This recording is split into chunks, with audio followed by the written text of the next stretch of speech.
लगा दो आग पानी में, जवानी उसे कहते हैं, और छीन लो सिलेक्शन, कहानी उसे कहते हैं। अगर तुम्हारी रगों में खून नहीं जुनून दौड़ता है, अगर तुम्हारी धड़कनों में जीतने का नशा है, तो आइए मंजिल को उसकी औकात दिखाते हैं। तैयार रहना, मैं पूरे जोश के साथ में आपके बीच में होऊंगा। और मां तेरे पसीने की हर बूंद को मोती तक चमकाऊंगा। सपने बड़े देखना, पूरा करके तेरा सिर से दिखलाएगा। लगा दो आग पानी में, जवानी उसे कहते हैं, और छीन लो सिलेक्शन, कहानी उसे कहते हैं। अगर तुम्हारी रगों में खून नहीं जुनून दौड़ता है, अगर तुम्हारी धड़कनों में जीतने का नशा है, तो आइए मंजिल को उसकी औकात दिखाते हैं। तैयार रहना, मैं पूरे जोश के साथ में आपके बीच में होऊंगा। और मां तेरे पसीने की हर बूंद को मोती तक चमकाऊंगा। सपने बड़े देखना, पूरा करके तेरा सिर से दिखलाएगा।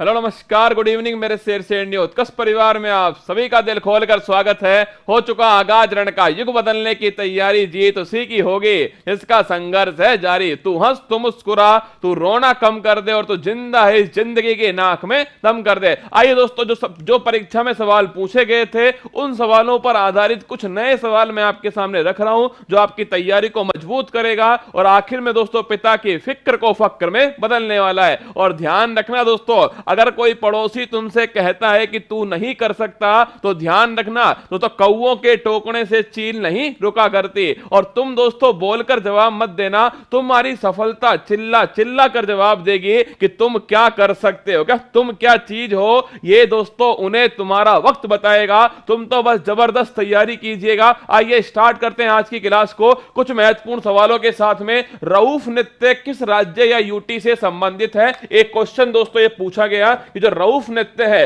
वो किस राज्य या फिर यूटी का नृत्य है। देखिए रऊफ दोस्तों आप सभी जानते होंगे ये किसका नृत्य है। क्या गोवा का नृत्य है, या जम्मू कश्मीर का है, महाराष्ट्र का है, राजस्थान का है? ध्यान रखिए, जम्मू कश्मीर का दोस्तों डांस कौन सा है? ये डांस है आपके रऊफ डांस।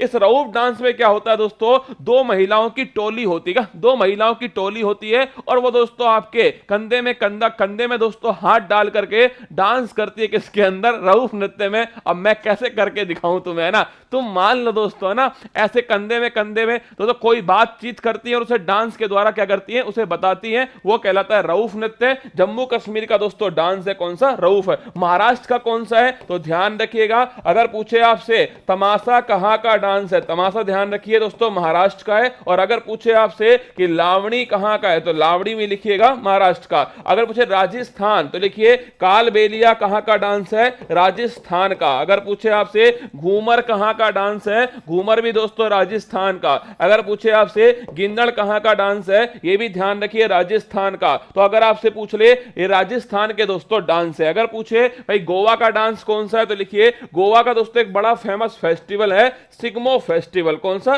सिग्मो फेस्टिवल। ध्यान रखिएगा ये गोवा का बड़ा फेमस फेस्टिवल है सिग्मो फेस्टिवल। क्वेश्चन का आंसर क्या हुआ? जम्मू कश्मीर इसका आंसर हो गया। अगला देखिए, विश्व स्वास्थ्य संगठन WHO का मुख्यालय कहां स्थित है? क्वेश्चन आपके सामने। ब्रुसेल्स में स्थित है, जिनेवा में स्थित है, ल्यूसाने में स्थित है, दुबई में स्थित है। पहले तो मुझे ये बताओ ये चारों स्थान कहां पर है। देखिए ब्रुसेल्स कहां पर है? बेल्जियम। कहां स्थित है? ब्रुसेल्स है बेल्जियम के अंदर। जिनेवा कहां है? स्विट्जरलैंड के अंदर है। ल्यूसाने कहां है? ये भी दोस्तों ध्यान रखिए स्विट्जरलैंड के अंदर। और दुबई कहां है? संयुक्त अरब अमीरात के अंदर स्थित है। सवाल पूछा है विश्व स्वास्थ्य संगठन WHO का मुख्यालय कहां स्थित है? छाप लीजिए, यह मुख्यालय दोस्तों जिनेवा में स्थित है WHO का मुख्यालय। स्थापना कब होती है? देखिए ध्यान रखिएगा इसकी जो स्थापना है 7 अप्रैल 1948 को होती है। अगर पूछे आपसे 7 अप्रैल को कौन सा दिवस है, स्वास्थ्य दिवस जो है सेलिब्रेट होता है। और डॉक्टर टेड्रोस जो है ये इसके वर्तमान में, ध्यान रखिएगा, ये वर्तमान में इसके महानिदेशक है। अगर पूछे ब्रुसेल्स में किसका मुख्यालय है, तो लिखिएगा ब्रुसेल्स के अंदर दोस्तों दोस्तों, एक तो यूरोपियन यूनियन का मुख्यालय है और एक नाटो। ये दोनों ही संस्था हमारी परीक्षा के लिए कतई जहर है भाई साहब। अरे रसगुल्ला अगर पूछ ले भाई यूरोपियन यूनियन में टोटल मेंबर कितने, 27 लिखना इस सवाल को, कितने मेंबर टोटल, 27। कौन अलग हुआ दोस्तों, इंग्लैंड अलग हुआ। इसे क्या बोलते हैं, ब्रेग्जिट इसे कहा जाता है। अगर पूछे नाटो दोस्तों, इस नाटो की स्थापना ध्यान रखिए 1949 कब होती है, नाटो की स्थापना होती है 1949 में। टोटल मेंबर की संख्या 30 है और ध्यान रखना क्या इंडिया इसका मेंबर है, तो इंडिया दोस्तों इसका मेंबर नहीं है, यह भी आपको ध्यान रखना है। जिनेवा में किसका मुख्यालय हो गया, WHO। इसी के साथ जिनेवा में ILO अंतरराष्ट्रीय श्रमिक संगठन, इसका मुख्यालय भी जिनेवा में। अगर पूछे आपसे WTO, इसका मुख्यालय भी ध्यान रखिएगा जिनेवा के अंदर स्थित है। अगर पूछे ल्यूसाने में किसका मुख्यालय है, तो लिखिएगा ल्यूसाने के अंदर दोस्तों पूछ ले तो भाई साहब छाप लेना, इंटरनेशनल ओलंपिक जो समिति है इसका मुख्यालय अगर आपसे पूछे तो ये ध्यान रखिए ल्यूसाने के अंदर स्थित है। कब स्थापना होती है, 23 जून 1894 को। इसीलिए 23 जून को क्या बनाते हैं, ओलंपिक डे दोस्तों बनाया जाता है। और अगर पूछे आपसे कब से ओलंपिक स्टार्ट हुए थे, 1896 से स्टार्ट हुए। अगर गुरुजी पूछ ले आपसे दुबई में किसका मुख्यालय है, तो लिखिए दोस्तों इंटरनेशनल क्रिकेट काउंसिल जो है ICC, इसका मुख्यालय कहां स्थित है, दुबई के अंदर स्थित है। और कौन इसके अधिक है, तो ध्यान रखिएगा वर्तमान में दोस्तों दुबई के ICC के हेड कौन है, ग्रेग बर्कले जो है ये वर्तमान में इसके हेड है। तो अगर पूछे आपसे ऑप्शन नंबर बी इसका करेक्ट आंसर, तो जिनेवा में विश्व स्वास्थ्य संगठन का। देखो सवाल दोस्तों कुछ भी आए, हमारे पास में इतना कंटेंट है, आपसे इनमें कोई भी सवाल पूछ ले। मैं तो ये कह रहा हूं तुमसे ये सवाल पूछ ले, ओलंपिक दिवस कब सेलिब्रेट होता है, सवाल दोस्तों अच्छा खासा है, कुछ भी पूछ ले। आपसे पूछे इंटरनेशनल ओलंपिक कमेटी का दोस्तों मुख्यालय कहां स्थित है, कौन इसके अध्यक्ष है, ICC का अध्यक्ष कौन है, कुछ भी पूछ ले, आपके पास में पूरा दोस्तों खजाना होना चाहिए उस सवाल का पोस्टमार्टम करने के लिए। अगला देखिएगा, अगला क्वेश्चन, PM उज्ज्वला योजना किस वर्ष आरंभ हुई। यह सवाल आपके सामने आता है कि जो उज्ज्वला योजना है, पहली बात तो यह बताओ उज्ज्वला योजना का संबंध किससे, याद करो LPG गैस कनेक्शन, किससे, LPG गैस कनेक्शन से संबंधित है दोस्तों उज्ज्वला योजना। LPG जो है अगर पूछे आपसे लिक्विड पेट्रोलियम गैस जो है दोस्तों, अगर पूछे इसमें क्या होता है, तो ध्यान रखिएगा दोस्तों ब्यूटेन और प्रोपेन जो है ये इसके अंदर होता है। तो अगर आपसे पूछे LPG में क्या होता है, ब्यूटेन होता है और प्रोपेन होता है, ठीक है। अब सुनना गुरुजी मेरी बात को, LPG गैस कनेक्शन के लिए स्टार्ट होती है उज्ज्वला योजना। कहां से स्टार्ट होती है, 1 मई 2016 को स्टार्ट होती है और ध्यान रखिएगा बलिया उत्तर प्रदेश से स्टार्ट होती है। तो बलिया उत्तर प्रदेश से LPG गैस कनेक्शन के लिए 1 मई 2016 को उज्ज्वला योजना स्टार्ट होती है। क्वेश्चन का आंसर क्या हो गया, ऑप्शन नंबर बी इसका करेक्ट आंसर। अब देखो ऑप्शन नंबर 1, 23 सितंबर 2018। अगर पूछूं मैं आपसे इस दिन दोस्तों कौन सी योजना स्टार्ट होती है, लिखना आयुष्मान भारत योजना। मोस्ट इंपोर्टेंट क्वेश्चन है, आयुष्मान भारत योजना कब स्टार्ट हुई, 23 सितंबर 2018 को स्टार्ट हुई। अगर आपसे पूछ ले कि भाई कहां से स्टार्ट हुई, रांची झारखंड से ये स्टार्ट होती है। तो 23 सितंबर 2018 को रांची झारखंड से कौन सी योजना स्टार्ट होती है, आयुष्मान भारत योजना स्टार्ट होती है। अगर मैं पूछूं आपसे 25 सितंबर 2014 कौन सी योजना स्टार्ट होती है, लिखिएगा। अगर पूछे आपसे मेक इन इंडिया जो योजना है ये दोस्तों स्टार्ट होती है 25 सितंबर 2014 से। और अगर पूछे 25 दिसंबर 2014 को कौन सी, मिशन इंद्रधनुष, छापिए। अगर मैं पूछूं आपसे 25 दिसंबर 2014 को कौन सी होती है, तो ध्यान रखना ये 25 सितंबर 2014 या 15 है, कमेंट बॉक्स में छाप के बताओ एक बार, ये 14 है या 15 है, कमेंट बॉक्स में बताइएगा ना। 25 सितंबर 2014 को लिखिएगा, मिशन इंद्रधनुष जो है स्टार्ट होता है। और ये किसके लिए होता है दोस्तों, ये होता है वैक्सीनेशन, किसके लिए होता है, वैक्सीनेशन के लिए,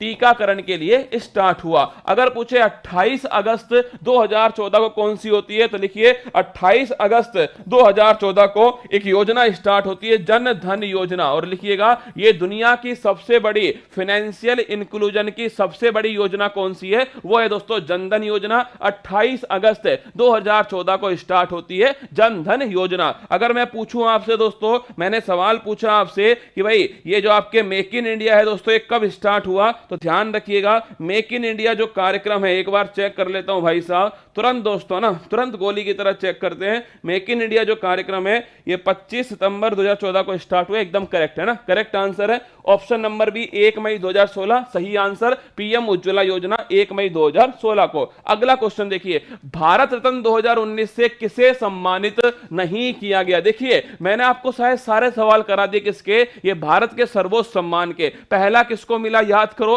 पहला दोस्तों मिला था किसको आपके, वो मिला आपके राजगोपालाचारी, साथ में दोस्तों सीवी रमन, और तीसरे कौन थे? तीसरे थे दोस्तों आपके, ध्यान रखिएगा, वो है आपके सर्वपल्ली राधाकृष्णन। पहली बार मिला था 1954 में। अगर पूछे आपसे सन 2019 में जो लास्ट बार मिला है वो किसको मिला, तो ध्यान रखिए, एक तो मिला भूपेन हजारिका, एक मिला नानाजी देशमुख, और एक मिला दोस्तों किसको? प्रणब मुखर्जी को दिया गया। इन तीनों को मिला। ध्यान रखिए, भारत का सर्वोच्च सम्मान 2019 में कब स्टार्ट हुआ था? 1954 में स्टार्ट हुआ। कितनों को मिला था उस समय भी दोस्तों ध्यान रखना, 3 व्यक्तियों को दिया गया, सी राजा गोपालाचारी, सीवी रमन और दोस्तों आपके सर्वपल्ली राधाकृष्णन। सन 2019 में किसको मिला? ये भी दोस्तों 3 लोगों को दिया गया। कैसे याद करोगे दोस्तों? ध्यान रखिएगा, अगर आपसे पूछ ले कि भाई कौन से 3 लोग हैं तो लिखिएगा। अगर पूछे दोस्तों आपसे तो ध्यान रखना, नानाजी देशमुख कहां से? महाराष्ट्र। कहां से? महाराष्ट्र से नानाजी देशमुख।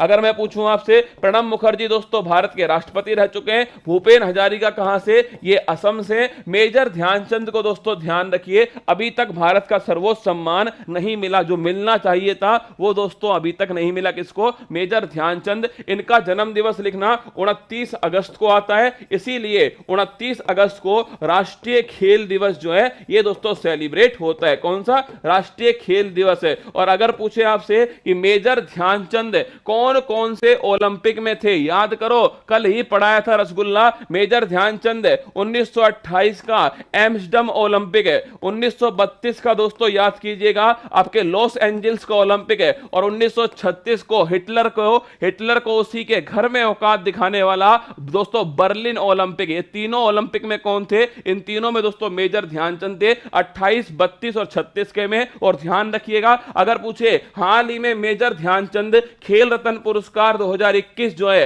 ये किसे दिया गया? 12 खिलाड़ियों को मिला था, और 25 लाख रुपए दोस्तों इसमें इनामी राशि है। इस क्वेश्चन को ध्यान रखिए। आंसर हो गया इसका ऑप्शन नंबर 1 करेक्ट आंसर। ध्यान रखना, मेक इन इंडिया का प्रतीक चिन्ह क्या है? तुम हो उसका प्रतीक चिन्ह दोस्तों, घूमता हुआ शेर। क्या? घूमता हुआ जो शेर है वो है मेक इन इंडिया का प्रतीक चिन्ह। तुम हो वो प्रतीक चिन्ह, ठीक है। अगला देखिए, विश्व हाथी दिवस है कब मनाया जाता है? एक क्वेश्चन पूछा गया दोस्तों कि जो वर्ल्ड एलिफेंट डे है ये कब सेलिब्रेट होता है। तुम इस क्वेश्चन का आंसर दीजिए कि भाई विश्व हाथी दिवस कब मनाते हैं। अगर मैं पूछूं आपसे दोस्तों कि प्रोजेक्ट टाइगर कब स्टार्ट हुआ, क्या प्रोजेक्ट टाइगर जो है ये कब स्टार्ट हुआ? एक क्वेश्चन बताइए। एक बताना दोस्तों, डॉल्फिन जो है, गंगेटिक जो डॉल्फिन है, इस गंगेटिक डॉल्फिन को कब इंडिया का दोस्तों नेशनल एक्वेटिक एनिमल, राष्ट्रीय जलीय जीव घोषित किया गया? ये भी आपको कमेंट बॉक्स में बताना है, राष्ट्रीय जलीय जीव घोषित किया। अगला क्वेश्चन आपसे पूछे दोस्तों, प्रोजेक्ट टाइगर, गंगेटिक डॉल्फिन, इन दोनों क्वेश्चन के आंसर कमेंट बॉक्स में छापिए। और एक क्वेश्चन और बताना, अगर पूछे आपसे कि भारत का विरासत पशु कौन है, हेरिटेज एनिमल कौन है, इस क्वेश्चन का आंसर भी आपको बताना है। देखिए 29 जुलाई को कौन सा डे है? 29 जुलाई को टाइगर डे। लिखिए 29 जुलाई को दोस्तों कौन सा डे है? टाइगर डे है। बाघ दिवस कब बनाते हैं? 29 जुलाई को सेलिब्रेट होता है। 12 अगस्त को छाप लीजिएगा, ये दोस्तों 12 अगस्त को विश्व हाथी दिवस है। और इसी के साथ में, अरे हाथी कौन है? युवा दोस्तों, अंतरराष्ट्रीय युवा दिवस भी कब है? ये भी ध्यान रखिएगा, 12 अगस्त को बनाते हैं, अंतरराष्ट्रीय युवा दिवस है। आप कहोगे गुरुजी एक बात बताओ, ये राष्ट्रीय युवा दिवस कब बनाते हैं? तो मैं कहूंगा रामफल, मेरी बात सुने, स्वामी विवेकानंद जी का जन्म कब हुआ दोस्तों? उसी दिन बनाते हैं। कौन सा? राष्ट्रीय युवा दिवस है। अगला देखिए, 5 अप्रैल को कौन सा दिवस है? राष्ट्रीय समुद्री दिवस जो है ये दोस्तों ध्यान रखिएगा, 5 अप्रैल को बनाते हैं। और अंतरराष्ट्रीय कब बनाते हैं? 8 जून को बनाते हैं अंतरराष्ट्रीय समुद्री दिवस है। 13 फरवरी को क्या बनाते हैं, राष्ट्रीय महिला दिवस जो है 13 फरवरी को बनाते हैं। सरोजिनी नायडू का दोस्तों जन्म दिवस है। सरोजिनी नायडू, ध्यान रखना, भारत की पहली महिला राज्यपाल कौन है, सरोजिनी नायडू, ठीक है। और अगर पूछे आपसे 8 मार्च को कौन सा दिवस है, अंतरराष्ट्रीय महिला दिवस, ठीक है। आंसर क्या हुआ, इसका आंसर हुआ ऑप्शन नंबर बी 12 अगस्त। अगर आपसे पूछ ले कि भाई प्रोजेक्ट टाइगर कब स्टार्ट हुआ, 1973 में स्टार्ट हुआ। गंगेटिक डॉल्फिन को कब राष्ट्रीय जलीय जीव घोषित किया गया, सन 2009 में किया गया। विरासत पशु कौन है, हाथी दोस्तों, ध्यान रखिएगा। एलिफेंट जो है ये भारत का हेरिटेज एनिमल है, ये भारत का विरासत पशु है। सारे क्वेश्चन छाप लो, option number B correct answer. अगला, स्वतंत्र भारत का रेडियो दिवस भी कब होता है, 13 फरवरी, एकदम करेक्ट आंसर दोस्तों, रेडियो दिवस। वैसे महिला दोस्तों रेडियो से कम नहीं है ना भाई साहब, एक बार दोस्तों स्टार्ट कर दो, फिर देखो दोस्तों अपने आप दोस्तों नई नई खबरें सुनाती है कौन, महिला ना। तो महिला भी दोस्तों रेडियो से कम नहीं है। तो ध्यान रखिएगा 13 फरवरी को राष्ट्रीय महिला दिवस भी होता है, इसी दिन दोस्तों ध्यान रखिए रेडियो दिवस भी इसी दिन होता है, ठीक है, ध्यान रखना।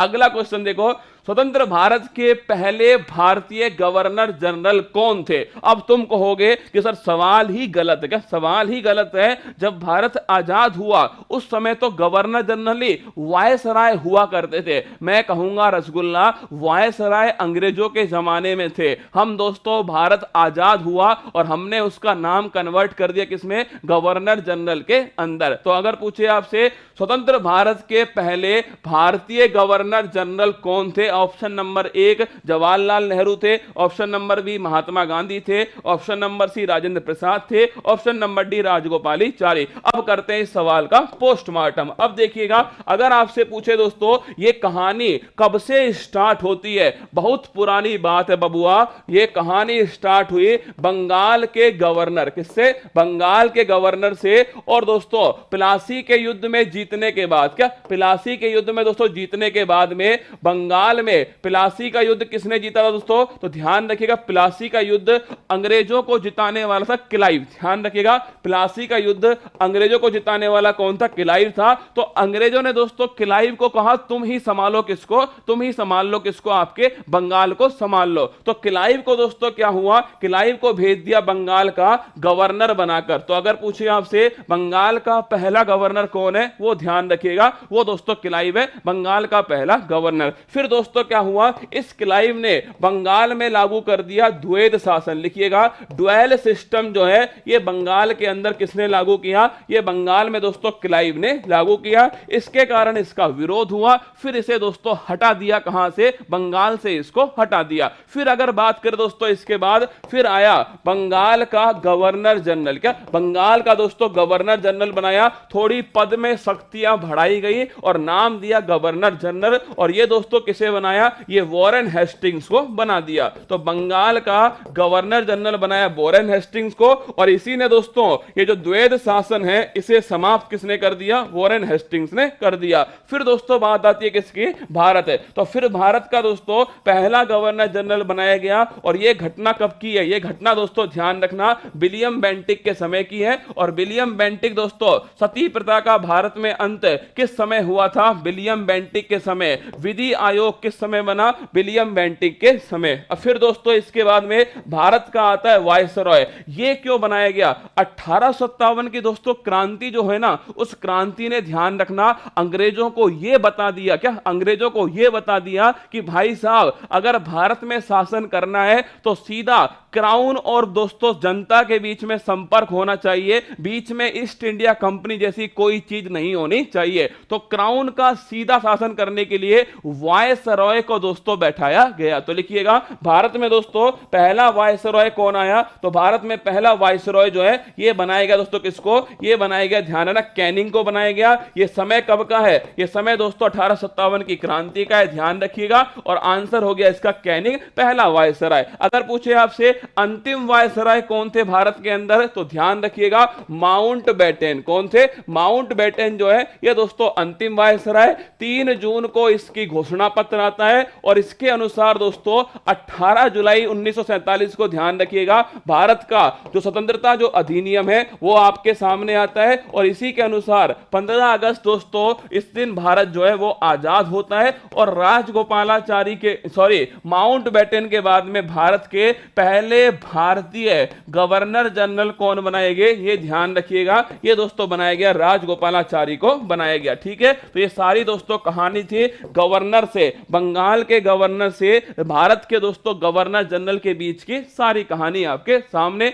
आंसर हो गया इसका क्या, इसका आंसर हो गया ऑप्शन नंबर डी, राजगोपालाचारी। अगर आपसे पूछे जवाहरलाल नेहरू दोस्तों, पहली बात तो लिखना उद्देश्य प्रस्ताव किसने पेश किया था, तो ध्यान रखिए जवाहरलाल नेहरू ने पेश किया। कब किया था, 13 दिसंबर 1946 को किया गया। कमेंट बॉक्स में छाप के बताओ इस उद्देश्य प्रस्ताव को कब दोस्तों पारित किया गया, कमेंट बॉक्स में छाप दो कब इसे पारित किया गया। महात्मा गांधी की बात करो, जवाहरलाल नेहरू की दोस्तों फेमस पुस्तक है भारत की खोज, क्या भारत की खोज, डिस्कवरी ऑफ इंडिया, और एक लिखना विश्व इतिहास की झलक, क्या विश्व इतिहास की झलक, ग्लिम्स ऑफ वर्ल्ड हिस्ट्री, ये भी दोस्तों इनकी पुस्तक है। अगर पूछे सवाल आपसे महात्मा गांधी की पुस्तक है सत्य के साथ मेरे प्रयोग, एक्सपेरिमेंट विद ट्रुथ, लिखिए सत्य के साथ मेरे प्रयोग, माई एक्सपेरिमेंट विद प्रयोग दोस्तों ट्रुथ, सत्य के साथ मेरे प्रयोग, ये इनकी आपके ध्यान रखना, ये इनकी दोस्तों बुक है।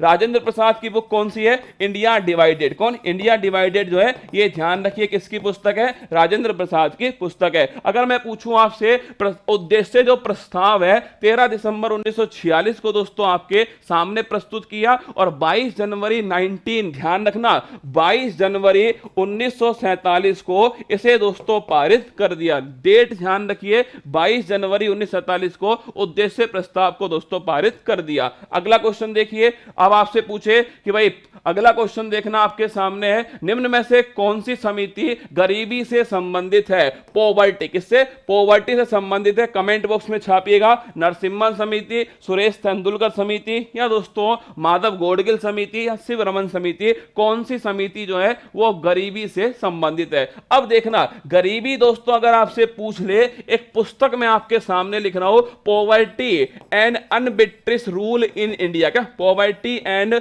अनब्रिटिश रूल इन इंडिया, ये किसकी पुस्तक है, कमेंट बॉक्स में छाप दीजिएगा ये किसकी पुस्तक है, poverty and un-British rule in India. Poverty जो दोस्तों गरीबी जो है इसके लिए सबसे पहले समिति बनी दांडेकर रथ समिति, कौन सी, दांडेकर रथ, फिर आती दोस्तों सुरेश तेंदुलकर और वर्तमान में रंगराजन समिति। तो 3 समिति मैंने आपको लिखा दी है गरीबी किसकी, गरीबी की अगर आपसे पूछे तो लिखिएगा दांडेकर रथ समिति किसकी है, गरीबी की दोस्तों।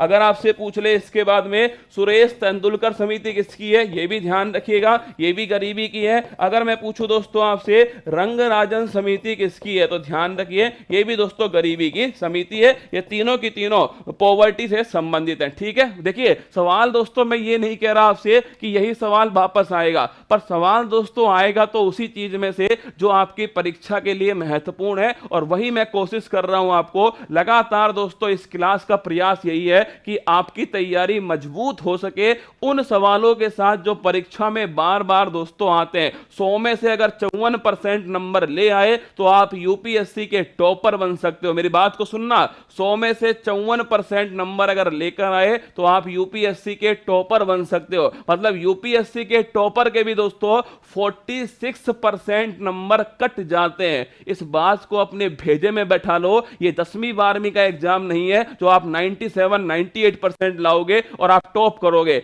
आपको 50% मार्क्स लाने और आपकी दोस्तों नौकरी जो है निश्चित है। आप वो प्रयास करो कि आप दोस्तों परीक्षा की खोपड़ी में छेद कर सको। ज्ञानी मत बनो, हमें नौकरी चाहिए, हमें पड़ोसी का मुंह बंद करना है, नौकरी चाहिए, तो आप इस काम में लग जाओ। देखो अगर पूछे आपसे गरीबी की, दांडेकर रथ समिति, सुरेश तेंदुलकर समिति और रंगराजन समिति, ये दोस्तों पॉवर्टी से संबंधित है। नरसिम्हन समिति ध्यान रखिएगा ये बैंकिंग रिफॉर्म, किससे, बैंकिंग रिफॉर्म की कमेटी कौन सी है, ये नरसिम्हन समिति है। अगला सुरेश तेंदुलकर आंसर हो गया। माधव गोडगिल समिति ये लिखिएगा पश्चिमी घाट, यूपीएससी में पूछा गया क्वेश्चन है दोस्तों, सीधा आईएएस के एग्जाम में आया था कि पश्चिमी घाट के संरक्षण के लिए कौन सी कमेटी बनी, माधव गोडगिल समिति बनाई गई। शिव रमन समिति दोस्तों ध्यान रखिएगा, शिव रमन समिति जो है वो नाबार्ड की स्थापना जो है वो दोस्तों शिव रमन समिति की सिफारिश पर होती है। 12 जुलाई 1982 को इसकी स्थापना की गई। तो आंसर हो गया इसका ऑप्शन नंबर बी इसका करेक्ट आंसर। एक सवाल मैं आपसे पूछ रहा हूं कि भारत में दोस्तों अगर पूछे आपसे एक बेरोजगारी होती है जिसका नाम है प्रछन्न बेरोजगारी, कौन सी है? प्रछन्न बेरोजगारी। अगर सवाल पूछे आपसे कि प्रछन्न या फिर छिपी हुई बेरोजगारी सबसे अधिक कहां पर पाई जाती है, कमेंट बॉक्स में आप बताइए ना। अगला, और गरीबी का दुष्चक्र ये किसने दिया? क्या गरीबी का दुष्चक्र ये किसने दिया? अगर आप गरीब पैदा हुए हो तो ये दोस्तों आपके लिए शर्म की बात नहीं है अगर आप गरीब पैदा हुए हो, क्योंकि दोस्तों वो तो ऊपर वाले ने लिख कर दिया कौन गरीब और कौन अमीर घर में पैदा होगा, लेकिन दोस्तों आप कुछ नहीं करते हो और आप अपनी दोस्तों कमी के कारण गरीब ही दोस्तों मर जाते हो, तो ये आपके लिए शर्म की बात है। और ये आपको दोस्तों ध्यान रखना है कि अगर आपने मेहनत की तो आप अपने मां बाप को हर सुख सुविधा देने में सक्षम हो और ये काम केवल तुम लोग ही कर सकते हो। तो ध्यान रखना, गरीबी का दुष्चक्र होता है दोस्तों। अगर आप गरीब हैं और आपने सोच लिया कि आप गरीब हैं तो आप दोस्तों अपने बच्चों को अच्छी शिक्षा नहीं दे पाओगे, आपके बच्चे दोस्तों अच्छी एजुकेशन नहीं लेंगे तो अच्छा दोस्तों रोजगार नहीं मिलेगा, फिर वो भी दोस्तों क्या होंगे? वो भी गरीब होंगे। और इस प्रकार दोस्तों ये साइकिल जो है ये चलता रहेगा और ये दोस्तों कहलाता है गरीबी का दुष्चक्र। पहली बात तो लिखिएगा, प्रचंड बेरोजगारी कहां मिलती है? एग्रीकल्चर का, एग्रीकल्चर जो है यहां पर मिलती है दोस्तों छिपी बेरोजगारी। और लिखना, गरीबी का दुष्चक्र किसने दिया? नरकशे। लिखिए, नरकशे के द्वारा गरीबी का दुष्चक्र जो है ये दोस्तों दिया गया। अगला क्वेश्चन, पारितंत्र इकोसिस्टम शब्द का प्रयोग सर्वप्रथम किसने किया? नोट करना सवाल को, मोस्ट इंपोर्टेंट क्वेश्चन है। और कल सुबह माना कि संडे, सुनो मेरी बात को, माना कि संडे दोस्तों कल सुबह, और माना कि दोस्तों मैं लगातार आपकी क्लासें ले रहा हूं, संडे को मैं आपकी कल क्लास लूंगा और जोर के साथ में, क्योंकि कल दोस्तों पर्यावरण दिवस है। पर्यावरण संबंधित महत्वपूर्ण घटनाओं का निचोड़ जो है वो कल की क्लास में आएगा सुबह 6 बजे। तैयार रहना, कल सुबह 6 बजे पर्यावरण विशेषांक आने वाला है। आप कोई भी परीक्षा देना, पर्यावरण दोस्तों इस समय परीक्षा में छपेगा, तो पर्यावरण विशेषांक कल सुबह 6 बजे वाली क्लास में संडे वाले दिन दोस्तों आएगा आपके सामने। देखिए, इकोसिस्टम दोस्तों शब्द जो है इसका प्रयोग सबसे पहले किसने किया? अर्नेस्ट हैकल। इसने दोस्तों इकोलॉजी, किसका? इकोलॉजी का जो प्रयोग है ये किसने किया दोस्तों? ये किया अर्नेस्ट हैकल ने। अगर पूछे लिंडेमान, ऊर्जा का 10%, क्या ऊर्जा का 10% फ्लो का जो नियम है दोस्तों, प्रवाह का जो नियम है वो किसने दिया? आपके लिंडेमान ने दिया। अगला क्वेश्चन, टेंसले। लिखना, इकोसिस्टम जो शब्द है ये किसने दिया दोस्तों? टेंसले ने दिया। और विलियम हार्वे, इसने दोस्तों रक्त परिसंचरण तंत्र, ब्लड सर्कुलेशन सिस्टम जो है ये शब्द किसने दिया? ये ध्यान रखना, ये दिया दोस्तों विलियम हार्वे। तो अगर आपसे पूछे आंसर क्या है तो आंसर हो गया इसका ऑप्शन नंबर सी जो है ये इसका correct answer. Option number C Tansley, ecosystem जो वर्ड है ये टेंसले के द्वारा दोस्तों दिया गया। ऑप्शन नंबर सी। लोकपाल में कुल कितने सदस्य हो सकते हैं? Option number 1 5, option number B 6, option number C 7, option number D 8। आप पूछोगे कि सर इस सवाल के क्यों पूछे जाने की संभावना है? हाल ही में दोस्तों भारत के लोकपाल के जो पहले अध्यक्ष थे, क्या लोकपाल के जो फर्स्ट अध्यक्ष थे वो दोस्तों रिटायर्ड हो चुके हैं, अभी कुछ दिनों पहले की बात है। सवाल आपके सामने कि भाई लोकपाल जो है इस संस्था के अंदर, पहली बात तो मैं आपको क्लियर कर दूं कि लोकपाल दोस्तों एक व्यक्ति नहीं है, लोकपाल एक संस्था है। इस बात को छाप लेना कि लोकपाल एक व्यक्ति नहीं, लोकपाल दोस्तों एक संस्था है और उस संस्था का एक अध्यक्ष है। जैसे आप दोस्तों कभी कभी आप कहते हो कि भारत के पहले लोकपाल कौन है, एकदम गलत। भारत के लोकपाल के पहले अध्यक्ष कौन है, ये एकदम दोस्तों सही आंसर है। अगर पूछूं मैं आपसे, अगर पूछे कि भाई लोकपाल जो संस्था है, पहली बात तो किस अधिनियम के द्वारा इसका निर्माण हुआ है? सन 2013 के अधिनियम से इसका निर्माण हुआ। क्या क्या नाम था दोस्तों? नाम लिख लीजिए। इसमें एक वर्ड है लोकपाल और एक वर्ड है दोस्तों लोकायुक्त। कौन है? एक तो लोकपाल हो गया, एक है लोकायुक्त।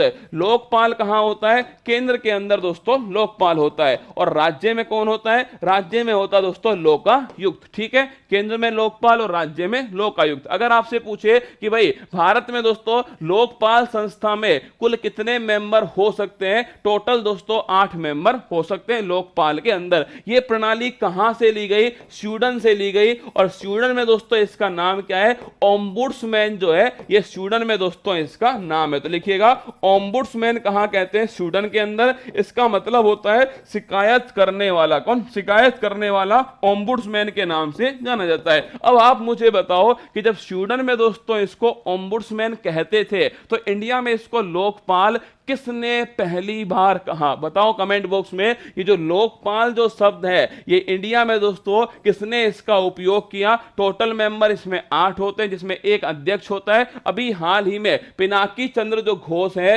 पिनाकी चंद्र घोष जो कि लोकपाल के पहले अध्यक्ष थे, ये दोस्तों हाल ही में हो चुके हैं रिटायर। क्या हाल ही में रिटायर हो चुके हैं, ध्यान रखिएगा। टोटल मेंबर इसके हो गए ऑप्शन नंबर डी 8 जो है ये टोटल मेंबर है। अगर मैं पूछूं आपसे ऑप्शन नंबर 1 5 मेंबर किसमें होते हैं, तो ध्यान रखिए 5 मेंबर दोस्तों वित्त आयोग किसमें होते हैं, वित्त आयोग। लिखिएगा 5 मेंबर जो है वित्त आयोग के अंदर होते हैं, फाइनेंस कमीशन के अंदर 5 मेंबर दोस्तों होते हैं। 6 मेंबर किसमें होते हैं, 6 मेंबर, ये बड़ा अच्छा क्वेश्चन है। लोकपाल जो वर्ड है ना ये किसने दिया था, ध्यान रखिएगा। लोकपाल वर्ड एक का भी आंसर नहीं आ रहा भाई साहब, पिनाकी चंद्र घोष, पिनाकी चंद्र घोष। अरे रसगुल्ला को अगर तुम्हें क्वेश्चन का आंसर नहीं आए ना तो तुम पुराने वाला जो सवाल है उसके सारे आंसर तुम दे देते हो भाई साहब। तुम इतने दोस्तों चतुर दिमाग के व्यक्ति हो, तुम पता नहीं दोस्तों मतलब अभी तक एक प्रतिभा जो है भारत की, इतने तेजस्वी लोग कहां छिपे हुए थे। तुम्हें आंसर नहीं आता किसका, कि लोकपाल वर्ड पहली बार किसने दिया, तुम्हें आंसर नहीं पता। अब तुम सबके सब क्या करते हो, पिनाकी चंद्र घोष, पिनाकी चंद्र घोष। तुम्हें पता है कम से कम गुरुजी को लगेगा हाँ भाई साहब होशियार है। अब हंस और रहे कैमरे के उधर बैठकर, तुम्हारे कान के नीचे घुमा घुमा के मारा जाए। वित्त आयोग में 5 मेंबर है। मौद्रिक नीति जो समिति, क्या जो मौद्रिक नीति समिति दोस्तों, इसके अंदर ध्यान रखिएगा, इसके अंदर टोटल 6 मेंबर, कितने टोटल 6 मेंबर है। 3 मेंबर सरकार के और 3 मेंबर दोस्तों ध्यान रखिए रिजर्व बैंक ऑफ इंडिया के। मैंने सवाल पूछा आपसे कि लोकपाल जो शब्द है ये किसके द्वारा दोस्तों दिया गया पहली बार, एक का भी आंसर अब भी दोस्तों इतने बेशरम आदमी है भाई साहब, एक ने भी आंसर नहीं दिया। लोकपाल जो शब्द है, अरे महात्मा गांधी आंसर दे ना भाई साहब, आंसर दो। किसने, अन्ना हजारे, अरे अन्ना हजारे, लक्ष्मी। एक का आंसर आया था पर बहुत गोली की तरह गया ना, एक का आंसर ठीक आया था पर निकल गया गोली की तरह। मैं भी खड़ा हूं, तुम आंसर दो ही मत है ना, मैं भी तुम्हारे सामने खड़ा हूं, देखते कौन देगा सही आंसर है ना। हाँ अरे लक्ष्मी मल सिंह भी लिख लो है ना। हाँ भाई साहब लो आ गया तुम्हारा आंसर, लिख लो छाप लो। लक्ष्मी मल जो सिंघवी है इनके द्वारा दोस्तों ये आपके वर्ड जो है दिया गया लोकपाल, किसके द्वारा, लक्ष्मी मल सिंघवी के द्वारा लोकपाल जो शब्द है ये दिया गया। लिख लो चतुर आदमियों, लिख लो है ना। आंसर है इसका ऑप्शन नंबर डी 8 दोस्तों करेक्ट आंसर है। लोकपाल में एक तो दोस्तों अध्यक्ष है और टोटल ध्यान रखना 8 मेंबर है। वर्तमान में 5 ही दोस्तों पद भरे हुए हैं पर 8 हो सकते हैं। सवाल देखना कितने हो सकते हैं, 8 मेंबर हो सकते हैं। अधिनियम ध्यान रखना 2013 का अधिनियम है और स्वीडन से प्रणाली ली गई है। ओम्बुड्समैन दोस्तों स्वीडन के अंदर इसको कहा जाता है ओम्बुड्समैन, ठीक है। अगर आपसे पूछे अगला क्वेश्चन, सुबह ध्यान रखिए सुबह 6 बजे तैयार रहना। एक तो लेट्स लर्न जो इंडिया है, मेरी बात सुनना, लेट्स लर्न जो इंडिया है दोस्तों ये तैयार हो जाना। 6 जून से स्टार्ट हो रहा है लेट्स लर्न इंडिया। 6 जून को आपको पहला टेस्ट, क्या पहला जो टेस्ट है एनसीईआरटी पर आधारित टेस्ट की श्रृंखला है let's learn India chapter number 2 दोस्तों। और इसमें 6 जून को पहला टेस्ट होगा और ये टेस्ट सुबह 6 बजे से और दोस्तों 7 जून को सुबह 6 बजे तक दोस्तों चालू रहेगा। और इसका जो रिजल्ट है 7 जून को 7:30 बजे 6:30 बजे आपका रिजल्ट आएगा। और 7 जून को ही ध्यान रखिएगा 6 जून को जो टेस्ट हुआ है उस टेस्ट का दोस्तों वीडियो सॉल्यूशन जो है ये सॉल्यूशन मैं आपके सामने खुद दोस्तों कराऊंगा यूट्यूब के ऊपर, इसी सवाल का सॉल्यूशन। तो ये आपके सामने नोट करना, फ्री, अरे फ्री, अरे पहला वाला जिसने नहीं देखा ना वो जाकर देखना यूट्यूब पर। एक सबसे महत्वपूर्ण श्रृंखला एनसीईआरटी पर आधारित सवाल आपके सामने होंगे इसमें। और ध्यान रखना 6 6 जून को उत्कर्ष ऐप के अंदर। पहली बात तो इस ऐप को डाउनलोड करना, उत्कर्ष ऐप में जाना, ये लेट्स लर्न इंडिया दोस्तों सर्च कर लेना और 6 जून को पहला टेस्ट देना, फ्री में उपलब्ध है। 6 जून को ध्यान रखिएगा, सुबह 6 से 7 जून को सुबह 6 बजे तक तैयार रहना और 7 जून को मैं खुद आपके सामने उस टेस्ट का सॉल्यूशन कराऊंगा। ऐसे लगभग 10 टेस्ट आपके सामने होने वाले, हर सवाल एनसीईआरटी पर आधारित होगा। नीचे लिखा होगा कि एनसीईआरटी की क्लास 8th की बुक दोस्तों, इस बुक में से इस पेज पे से ये सवाल लिया गया, ये पूरी जानकारी वहां पर लिखी होगी। खुश रहिएगा, मिलते हैं कल सुबह 6 बजे इसी मंच पर, यहीं आपके बीच में उत्कर्ष क्लासेस जोधपुर के मेन चैनल पर। संडे है पर दोस्तों पसीना बहाएंगे संडे को भी, क्योंकि कल पर्यावरण दिवस है। पर्यावरण संबंधित महत्वपूर्ण घटनाओं का निपटारा मैं कल सुबह 6 बजे करने वाला हूं। आप खुश रहना, अपना ध्यान रखिएगा, किसी भी बात का बुरा मत मानिएगा, क्योंकि दोस्तों आप कैमरे के उधर आप हैं, मैं इधर हूं कैमरे के, और मेरी दुनिया दोस्तों यहीं पर है ना। तो मैं आपको ऐसा फील करता हूं कि आप बिल्कुल मेरे सामने बैठे हो और उसी हिसाब से मैं आपको पढ़ा देता हूं ना। तो चिंता मत कीजिए, जमकर पढ़िए, हम आपके साथ खड़े हैं। जितना हो पाएगा हमसे, जितना हमारी टीम कर पाएगी उतना हम लोग करेंगे, लगातार आपके लिए प्रयास करेंगे। जमकर पढ़िए, मिलते हैं कल सुबह 6 बजे उत्कर्ष क्लासेस चैनल के फूल पत्ती वाली क्लास में पर्यावरण विशेषांक के साथ। ऑल द बेस्ट, जय हिंद, थैंक यू।